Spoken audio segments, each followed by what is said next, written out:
네, 오늘 종료주일 우리 함께 예배하면서 우리가 고난주간을 이번 주에 또 시작하고자 합니다. 예수님께서 나귀 새끼를 타고 예루살렘에 입성하신 매우 중요한 사건을 오늘 다루면서 그 종료주일의 의미를 좀 살펴보고자 하는데요. 그저 절기나 아니면 어떤 사건을 주목하는 것이 아니라 이 시대를 살아가고 있는 우리에게 주시는 하나님의 마음을 깨닫는 시간 되길 간절히 소망합니다. 오늘 우리가 읽었습니다만 본문 그 1절부터 3절을 보시면 예수님께서 제자들에게 예루살렘 이제 근처에 갔을 때 제자들에게 두 사람에게 일을 시키시는데요. 특히 2절 3절을 보시겠습니다. 보시면 맞은편 마을로 가라. 그리로 들어가면 곧 아직 아무도 타보지 않은 나귀 새끼가 매여 있는 것을 보리니 풀어 끌고 오라. 3절에 이렇게 또 미리 말씀하십니다. 만일 누가 너희에게 왜 이렇게 하느냐 묻거든 주가 쓰시겠다 하라. 그리하면 즉시로 보내리라. 이렇게 말씀을 하셨습니다. 그 뒤에 이어지는 4절부터 6절을 보면 제자들이 이 예수님의 말씀 그대로 갑니다. 갔더니 정말 나귀가 있었고 나귀를 풀었더니 그 옆에 있던 사람들이 문제 제기를 하죠. 이제 의문을 가지고 질문을 합니다. 그리고 예수님께서 말씀하신 그대로 대답하니 더 이상 묻지 않고 그럼 가져가라 하고 이렇게 흘러가는 사건들이 오늘 기록되는 것을 보게 됩니다. 이 일련의 사건을 보면 사람의 생각으로 보면은 좀 비상식적인 일들이 이어지는 것 같습니다. 남의 물건 그냥 막 가져오고 주께서 쓰시겠다 하라 해가지고 그냥 내 것도 아닌데 막 쓰시는, 아니면 그런 일들을 상황을 만들어서 진행하고 있는 뭔가 좀 세상적으로 보기에는 비상식적인 어떤 일처럼 보이는데 예수님께서 이렇게 하시는 이유는 이 비상식적인 것처럼 보이는 이 일련의 사건을 통해서 예수님이 어떠한 분인지를 오늘을 살고 있는 우리에게도 또 그 시대에 이 마가복음을 마주하는 사람들에게도 예수님이 어떠한 분인지를 나타내고자 하셨습니다. 자, 이 병행구절인 마태복음 21장 4절 5절을 제가 한번 읽어드릴 텐데요. 이렇게 기록되어 있습니다.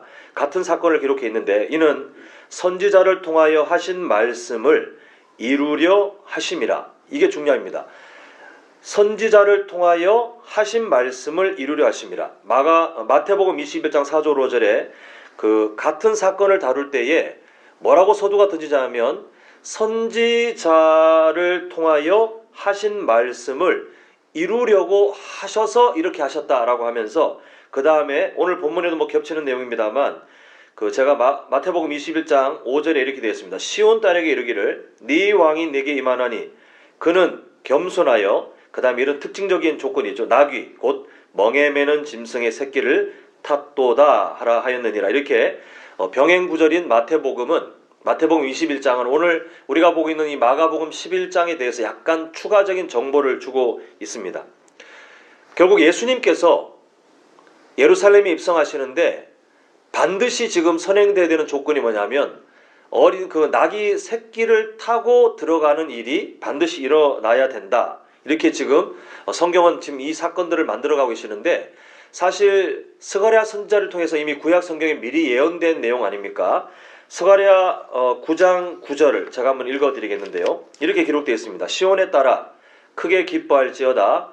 예루살렘에 따라 즐거이 부를지어다. 보라, 내 왕이 내게 임하시나니 그는 공의로우시며 구원을 베푸시며 겸손하여서, 미리 이렇게 말씀되어 있죠.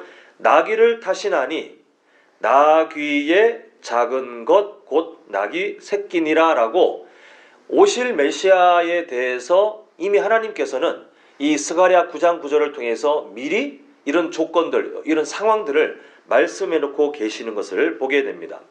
그 지금 중요한 포인트가 뭐냐면 왕이 오시는데 나귀 새끼를 타고 성에 입성하신다. 이제 이런 이상한 지금 표현이 있는데 스가랴 9장 9절을 봤잖아요. 그 뒤에 이어지는 12장 10절은 또 이렇게 되어 있습니다. 내가 다윗의 집과 예루살렘 주민에게 은총과 강구하는 심령을 부어주니니, 그 다음에 여기 주목해야 됩니다. 그들이 그 찌른 바 그를 바라보고 그를 위하여 애통하기를 독자를 위하여 애통하듯 하며 그를 위하여 통곡하기를 장자를 위하여 통곡하듯 하리로다. 이렇게 미리 예언하고 있습니다. 지금 시온의 딸로 표현되고 있는 다윗의 후손들과 지금 유대인들, 특히 예루살렘에 살고 있는 사람들에게 어떤 일이 일어날 것이냐면 뉘우치는 마음이 가득 채워져서 주님께 긍휼을 구하며 구원해 주세요 라고 외치는 그런 일들이 일어나게 될 것이다. 근데 그때에 이 사람들이 무엇을 보냐 하면 그때에 그들은 자기들이 찔러 죽인 사람을 바라보며 그런 애통하는 마음을 가지게 된다. 지금 이렇게 말하고 있습니다. 마치 하나밖에 없는 자녀를 잃어버린 것처럼 또 장자를 잃어버린 것처럼 애통하고 막 비통해하는 일이 누군가를 찔러 죽인 그 사람들이, 이스라엘 사람들이, 유대인들이 누군가를 찔러 죽인 그 사람을 보면서 그런 애통에 빠질 것이다 라고 지금 스가랴 12장은 예언하고 있습니다. 이렇게 스가랴 선지자를 통해서 하나님께서는 미리 이 종려주일 우리가 보고 있는 이 사건, 예수님께서 예루살렘 성에 들어갈 때에 어떤 일들이 일어날지를 미리 말씀해 주셨는데 이 말씀을 이루시는 분이 바로 메시아, 오늘 우리가 주목하게 되는 진짜 주인공이신 바로 예수 그리스도께서 하나님께서 미리 말씀하신 것을 하나도 빠뜨리지 않고 그대로 실현시켜 가시는 것을 보게 됩니다. 이것을 이루기 위해 제자들에게 이렇게 하라, 그리고 이것을 이루기 위해서 거기에 미리 나귀가 준비되고 또 주변 사람들이 전혀 문제 제기하지 않고 이게 협력하게 되는 그 상황들을 만들어 가셨던 이유는 바로 이 스가랴 선지자를 통해 하나님께서 미리 말씀하신 이 일이 그대로 실현되더라는 것을 예수님께서 보여주시기 위해서 친히 이 일들을 감당하시는 것을 보게 됩니다. 그러면 왜 이렇게 하고 계시는가? 왜 예수님께서는 어찌 보면 그냥 들어가시면 되잖아요. 근데 왜 굳이 이런 상황들을 실현시켜 가시면서 이 일을 만들고 계시는가? 자, 다시 스가랴 12장 10절을 제가 보겠습니다. 아까 전에 제가 주목해야 된다는 구절이 있었죠. 중간에 보면 사람들이 그 애곡하는데 막 슬퍼하는데 그 이유가 뭐냐면 그들이 그 찌른 바 그를 바라보고 라고 되어 있습니다.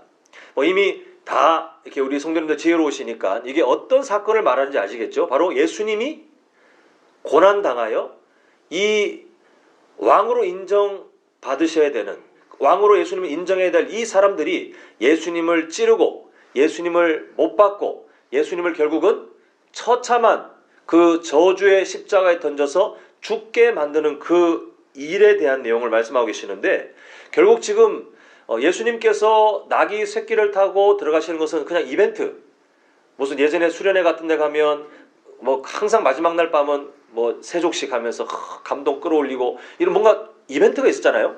근데 그런 이벤트로 하신 것이 아니라 이 일을 이루시면서 무엇을 보여주시고 하는 거냐 하면, 지금 나는 너희들에게 직접 고난을 받고 수모를 당하고 결국 죽임을 당하기 위하여 일부러 예루살렘에 들어가고 있느니라. 이걸 보여주시기 위해서 예수님께서 이 스가랴 선지자의 예언을 실현시키며 하나하나 말씀을 그대로 나타내는 것을 보게 됩니다.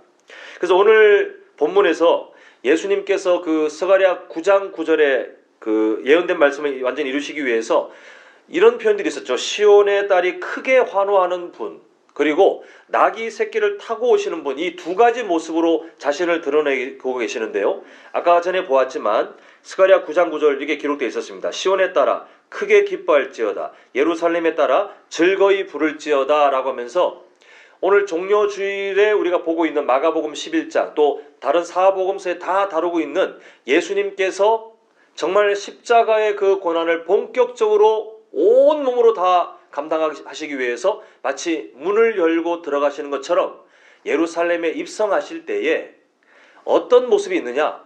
환호하는 모습이 있더라는 거죠.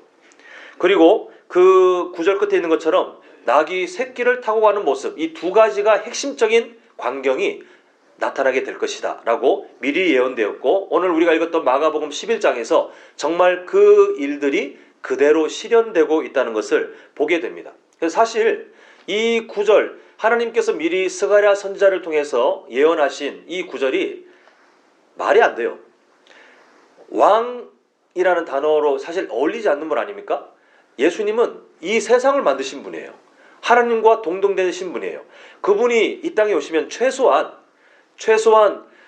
신적인 존재를 맞이하면서 그만한 어떤 걸 인간을 할 수 없으니까 최소한 유대 땅에 가장 화려한 가마를 준비하고 가장 그 실력 좋은 연주자들 준비하고 꽃을 뿌리면서 그렇게 환영하고 요란을 떨면서라도 그렇게 하나님이신 왕 그분을 맞이해도 지금 말도 안 되는 부족함인데, 그분이 어떻게 입성하냐 하면 낙이 새끼를 타고 들어가는, 이게 결국 낙이 새끼를 타고 들어가는 모습이 이 성경에서는 뭐라고 지금 설명되는 거냐 하면 볼품없는 모습이에요. 볼품없는 모습.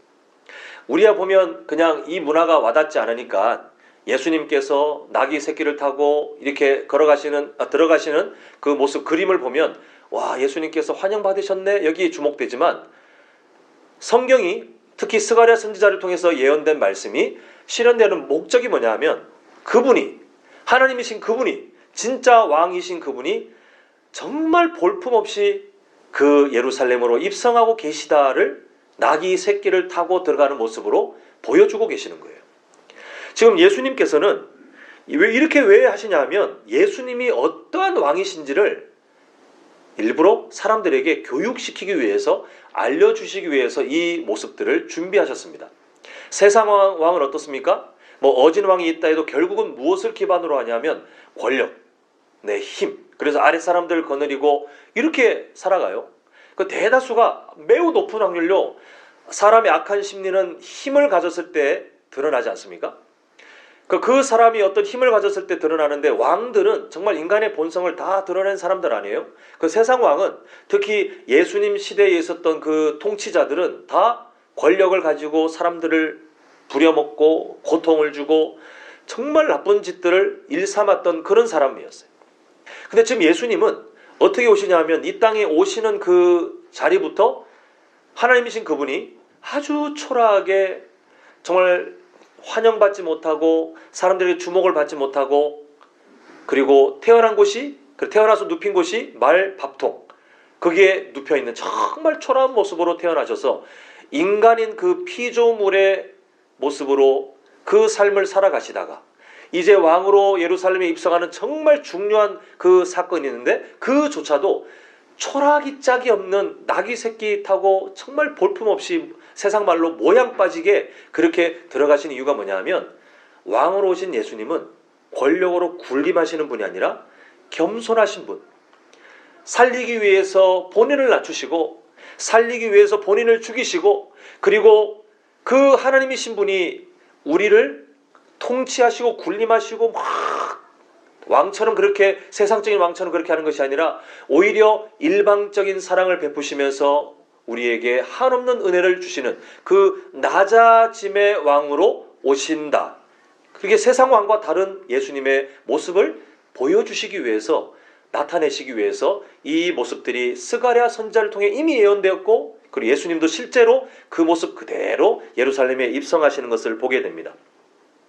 자, 지금 예수님께서 이 겸손한 왕으로 백성들을 살리기 위해서 낮아지시는 그 정말 핵심적인 사건이 뭡니까? 바로 예수님께서 하실 그 십자가의 사랑인데, 그 결과가 뭐냐? 스가랴 13장 1절을 제가 한번 읽어드립니다. 계속 이제 이어지는 스가랴 선지자를 통해서 이제 이어지는 예언인데요. 그날에 죄와 더러움을 씻는 셈이 다윗의 족속과 예루살렘 주민을 위하여 열리리라. 지금 이렇게 미리 예언되는 것을 보게 됩니다.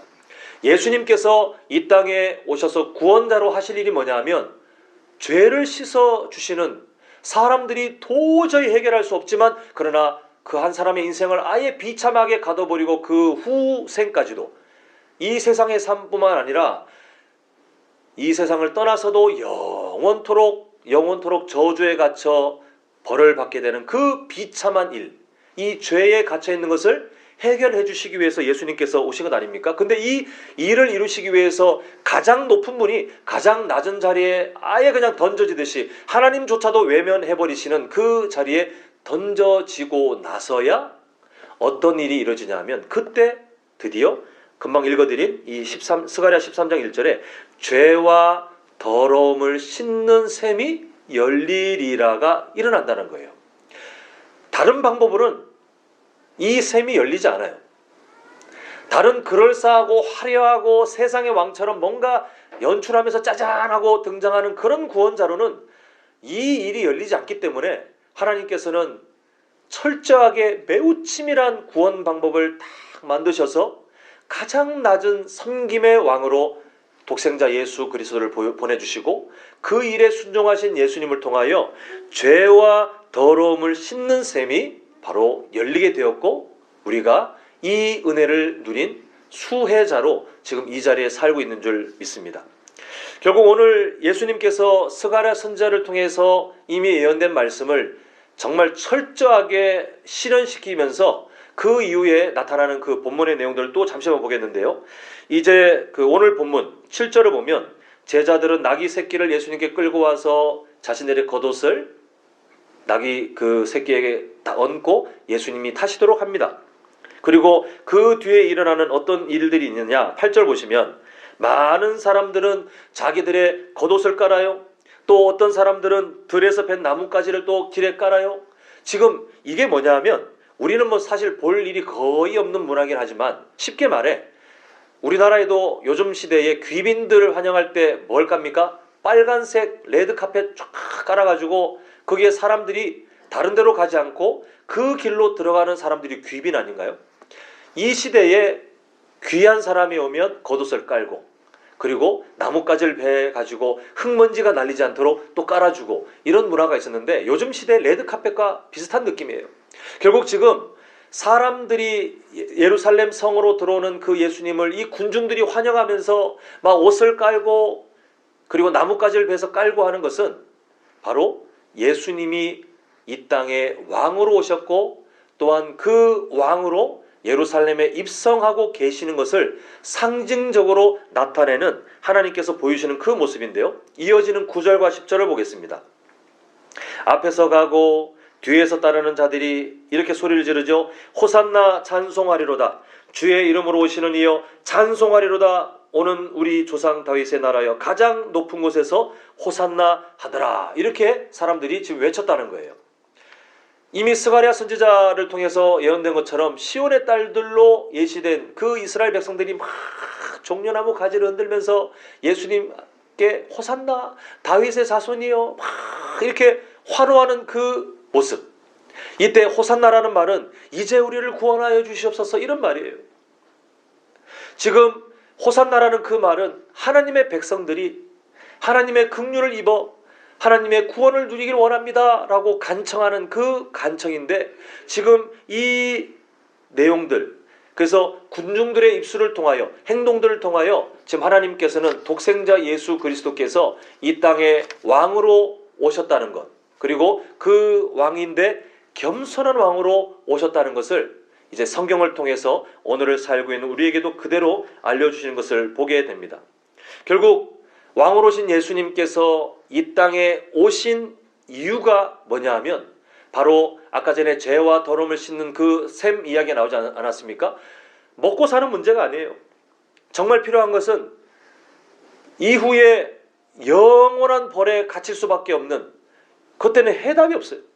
끝이 없어요. 영원한 벌에 던져질 수밖에 없는 그 절망적인 죄인의 상태를 끊기 위하여 예수님께서 이 땅에 오셔서 겸손한 왕으로, 그리고 결국은 십자가의 그 사랑을 나타내시기 위해서 이 땅에 오셨다는 것을 보여주고 계시는데, 이것을 이루기 위해 스가랴 선지자의 예언을 보여주시면서 결국 뭘 보여주시는 거냐면, 과거에 그 애굽의 통치를 받으며 애굽의 노예로 살던 이스라엘 백성들을 하나님께서 구원해 주신 것처럼 지금 죄의 노예로 살고 있는 세상 사람들을 예수님께서 왕으로 오셔서 구원해 주실 것을 지금 이 종려주일에 우리가 보게 되는 예루살렘 입성 사건을 통해서 알려주고 계시는 것을 보게 됩니다.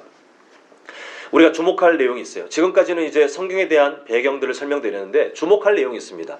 이미 아시겠지만 지금 이 사람들이 호산나 다윗의 자손이여 막 옷을 깔고 나뭇가지를 끄다 깔고 레드카펫을 까는 것처럼 환호했던 그 사람들이 나중에 누가 되죠? 예수님을 십자가에 못 박으라 라고 외치는 폭도와 같은 사람들로 변질되는 것을 보게 됩니다. 이 이스라엘 백성들은 오랫동안 메시아를 기다렸어요.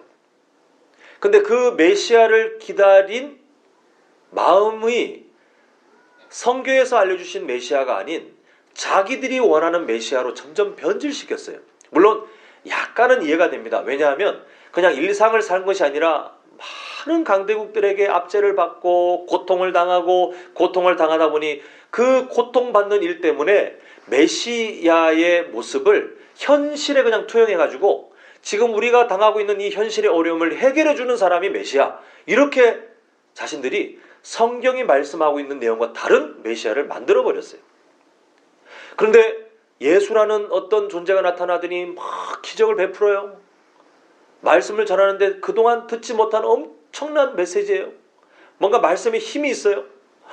기적을 베풀고 리더십도 있고 뭔가 매력이 있는 그 예수라는 어떤 존재를 보면서 이 유대인들이 꾸었던 기대감이 뭐냐면, 야, 저 예수라는 사람이 메시아 같아.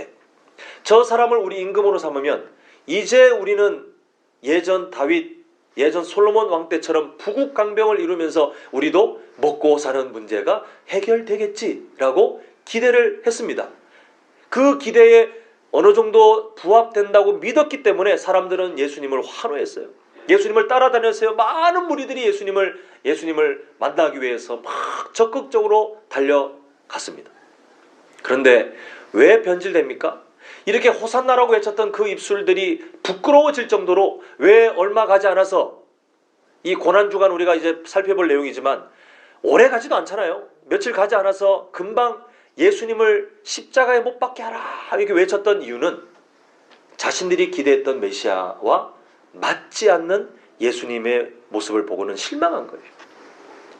성경은 그 어디에도 이 땅에 올 메시아가 그런 분이야라고 알려준 적이 없어요. 근데 자기들끼리 혼자 착각하고 자기들끼리 가짜 메시아를 만들어 놓고는 그게 부합되지 않으니 예수님을 이제는 그 기대감이 실망감으로 바뀌면서 분노하고 호산나 다윗의 자손이여 외쳤던 사람들이 예수님 앞에 저주를 퍼붓고 예수님을 죽이라고 하고 침을 뱉고 온갖 더러운 짓을 하는 사람들로 변질되게 되는 것을 보게 됩니다.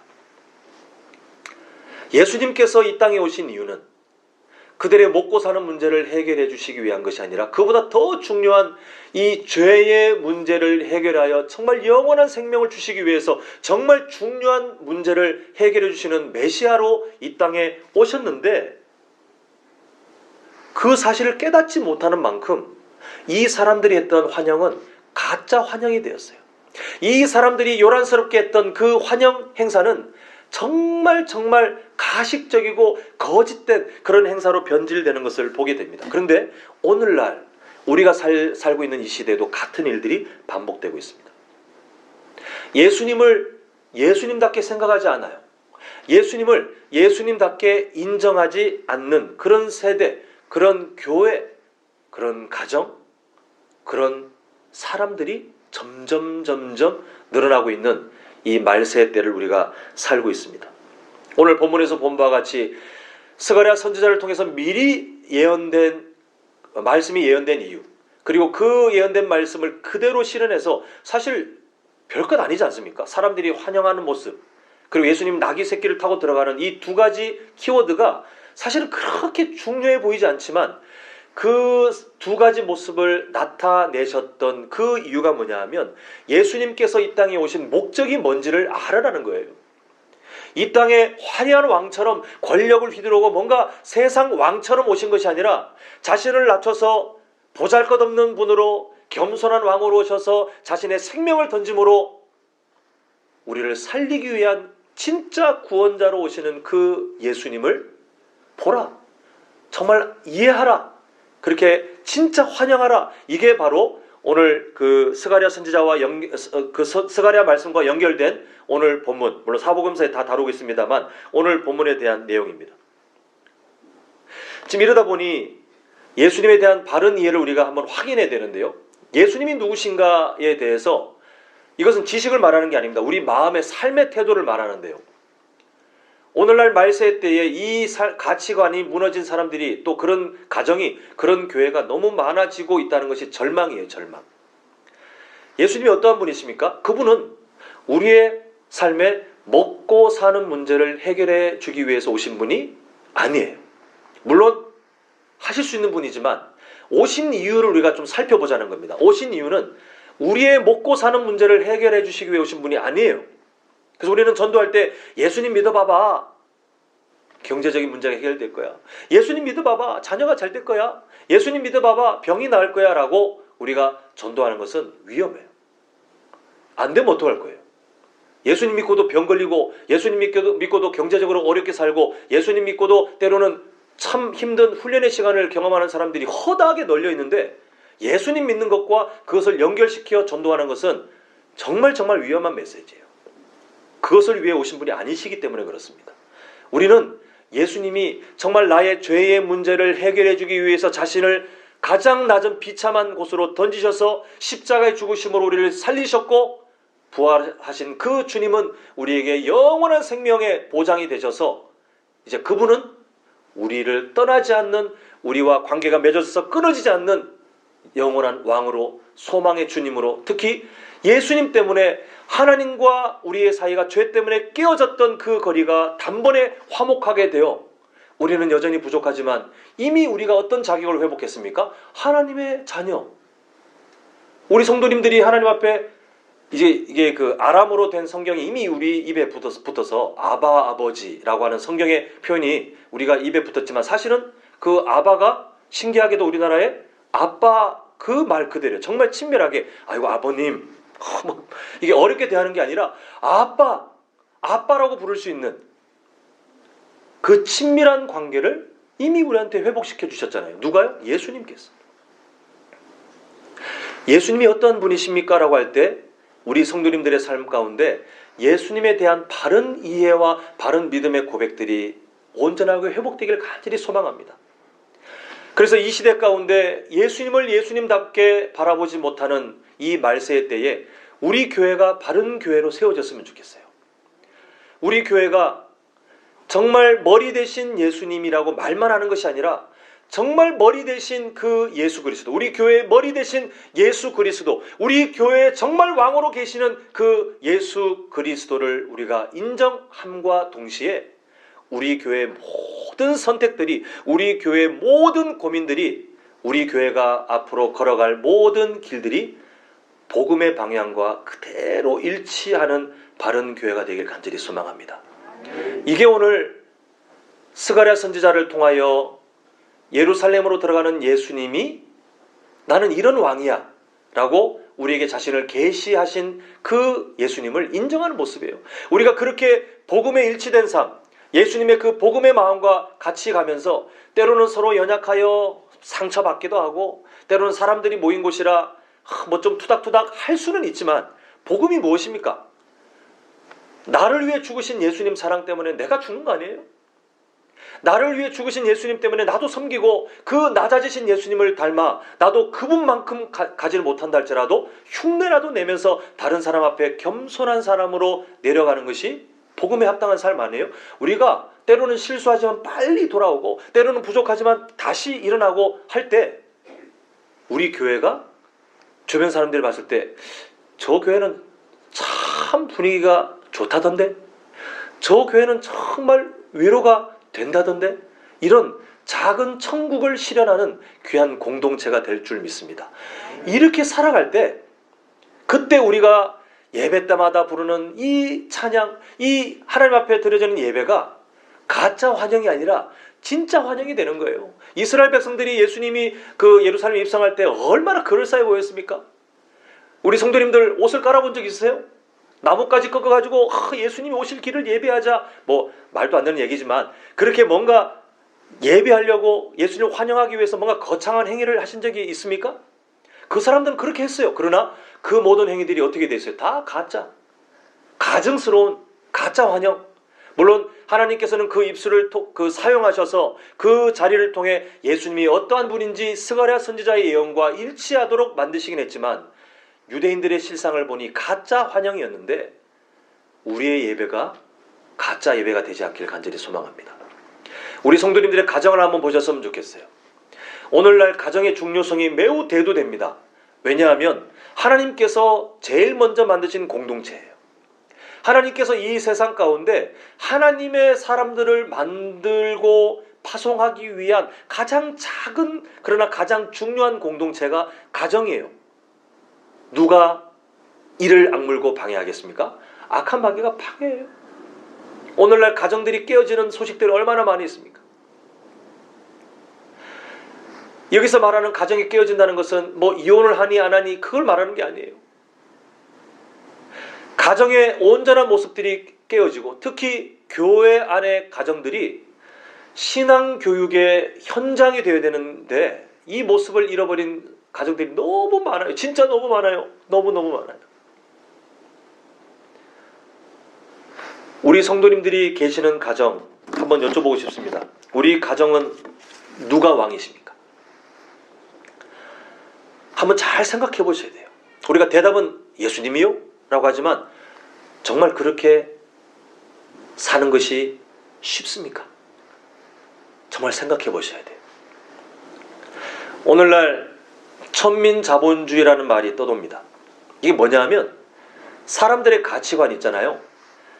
물론 예전에도 그랬지만 요즘 정말 극에 달한 것처럼 돈만 벌 수 있으면 뭐든지 괜찮다라고 하는 천한 자본주의의 그 가치관들이 우리에게서도 나타날 위험이 있지만 특히 위험한 게 뭐냐면 우리 자녀들에게도 많이 나타나고 있어요.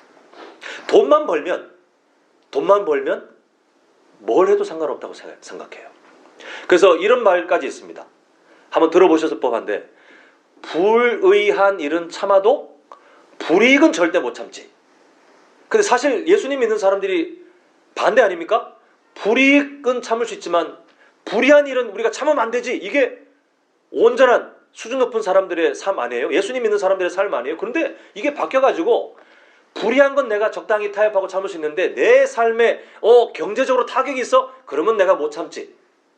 이게 어느덧 이 시대를 살아가는 사람들의 중심 가치가 되었어요. 그러다 보니 부모님들이, 각 가정의 부모님들이 살아가는 삶의 동기들 있죠. 그 동력들이 다 돈 버는 거예요. 가정에서 나누는 대화들이 어떠한지 그 대화들을 아이들이 고스란히 듣고 가가지고 아이들 세계에서도 그 가치관이 나타나요. 너희 집 몇 평이니? 너희 집 어디 사니? 지금 현재도 그런 모습들이 나타난다면서도 여수의 여기 이 지역에서도 어디 살고 있는 아이들은 뭐 무슨 거지 아파트 이름 붙여가지고 그렇게 놀리고, 아버지가 무슨 차 타고 다니니 좋은 차 타고 다니면 으쓱하고, 아이들이 왜 그런 얘기를 하냐면 부모님들의 대화 가운데 이미 그런 내용들이 차고 넘치는 거예요. 그리고 그 부모님들이 삶의 동기 자체가 돈 버는 것이 중요하다 보니 아이들에게 교육을 시킬 때도 자기도 모르게 그게 더 중요한 것으로 가르쳐요. 그러니까 제가 지금 말씀드리는 것은 불신자에 대한 가정의 얘기가 아니에요. 예수님 믿는 가정들이 이렇게 변질되는 모습들이 너무 많은 시대를 살고 있어요. 그런 세대를 우리가 살아가고 있습니다. 그런 가치관을 갖고 산다면 세상 사람들과 똑같이 돈 버는 거 중요하지요. 근데 돈 버는 게 인생의 진짜 목적, 나중에 집을 더 많은 자산을, 이런 게 가장 중요한 가치인 것처럼 살고, 내 자녀도 딴 걸 못해도 돈 잘 벌면 그냥 괜찮고, 내 자녀들이 뭐 신앙생활 안 해도 잘 먹고 잘 살고 있으면 그래도 하나님께 감사하다고 말을 하는 이런 삶을 산다면 한번 질문을 드려볼게요. 그 가정의 왕이 누굽니까? 과연 예수님이라고 대답할 수 있겠습니까?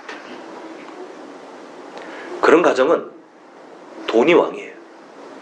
교회에서 직분을 갖고 있어도 돈이 왕이에요. 아무리 오랫동안 모태신앙이라고 한다 해도 그렇게 살아가는 가정은 돈이 왕이에요. 우리 가정은 몇 대째 예수님을 믿고 있습니다, 이렇게 자랑한다 해도 현재를 그렇게 살고 있는 가정이 있다면 죄송하지만 그 가정의 왕은 돈이에요. 그런 가정이 찬양한다, 예배를 드린다, 오늘 본문에서 보고 있는 이스라엘 백성들의 호산나 다윗의 자손이여, 그럴싸해 보이지만 그러나 실제로는 가정한 가짜 환영으로 전락할 수 있는데, 정말 간절히 바라요. 우리 교회의 성도님들의 가정은 예수님을 진짜 환영하는 건강한 믿음의 가정 되시길 간절히 소망합니다. 우리는 그렇게 살아갈 수 있어요. 왜냐하면 그렇게 살아가도록 우리를 그냥 던져놓고 하나님께서 감시하는 분으로 계시는 것이 아니라 우리 안에 누가 계십니까? 성령 하나님께서 우리를 도우시며 우리 교회와 우리 가정과 우리의 인생, 특히 우리 자녀들의 삶을 하나님께서 그렇게 돕기 위하여 이미 보혜사 성령으로 이 땅에 계신 줄 믿습니다. 이제 말씀을 맺도록 하겠습니다. 오늘 본문 우리 9절 10절 그 사람들이 외쳤던 그 환호를 다시 해보겠습니다. 이렇게 말하죠. 소리를 지릅니다. 호산나 다윗 찬송하리로다. 주의 이름으로 오시는 이여 찬송하리로다. 오는 우리 조상 다윗의 나라여 가장 높은 곳에서 호산나. 이제 우리를 구원하소서. 이제 우리를 구원하소서. 그렇게 외쳤던 이 고백들이 가짜 환영이었고 가짜 외침이었고 가짜 고백이었다는 것을 우리가 오늘 본문을 통해서 보았습니다. 근데 우리 교회는 진짜 환영을 할 수 있어요.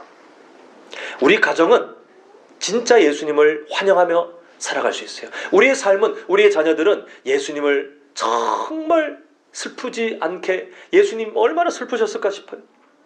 근데 예수님을 진짜 예수님답게 환영하며 사는 그런 인생, 그런 자녀들로 살아갈 수 있어요. 뭐만 점검하면 됩니까? 예수님이 우리 교회의 머리 되시는가? 우리의 삶으로 증명하면 돼요. 예수님이 우리 가정에 정말 왕이 되시는가? 부모님들부터 삶을 고민하시면 됩니다. 정말 간절히 바라는 건요, 우리 부모님들 앞으로 이제 인생을 살아가면서 고민 없는 삶이 어디 있겠습니까마는 우리 성도님들이, 그 작년 세대들이 고민하는 모든 고민들이 세상 사람들처럼 먹고 사는 그런 고민을 뛰어넘어 어떻게 하면 하나님을 기쁘시게 할까? 어떻게 하면 하나님을 기쁘시게 할까? 이 고민들로 우리가 밤을 샐 정도로 정말 거룩한 고민에 사로잡힌 부모님들 되시길 간절히 소망합니다.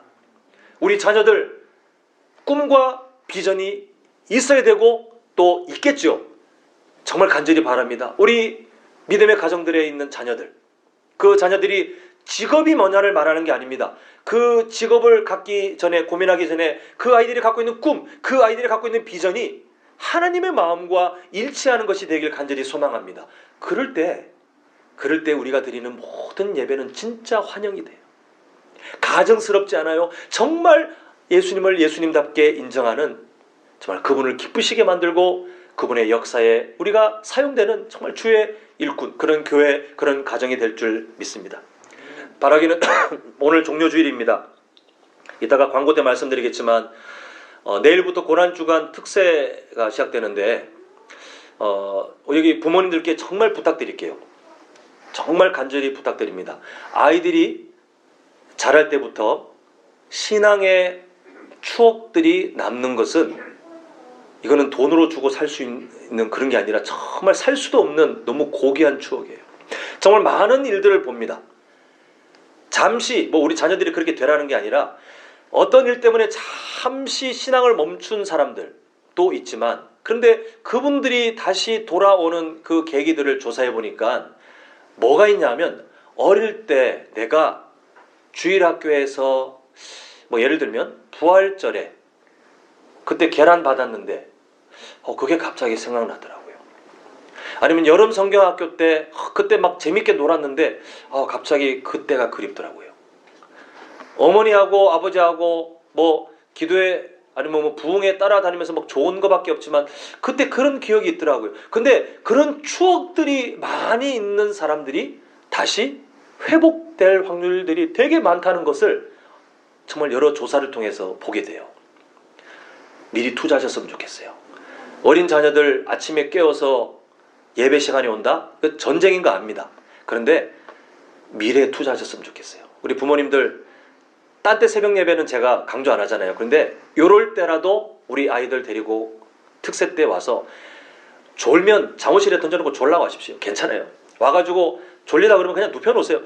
괜찮습니다. 근데 그 모든 발걸음 준비하고 이 교회에 와서 함께 뭔가 하는 그 일들이 하나하나 쌓이면서 나중에 이 아이들의 삶이 진짜 흔들리지 않는 견고한 기초처럼 보호하게 되는데, 이번 고난주간 우리 모두가 나의 왕 되신 예수님이 정말 어떠한 분인지, 그리고 날 위해서 무엇을 하셨는지 우리가 한 주 동안 들여다보면서 가짜 환영이 넘쳐나는 이 시대 가운데 주님, 우리 교회는 진짜 예수님을 환영합니다. 주님, 우리 가정은 정말 진짜 예수님을 환영합니다 라고 우리의 삶을 다시 한번 거룩하게 주님 앞에 온전히 세워드리는 우리 모든 복된 우리 성도님들 되시기를 간절히 소망합니다.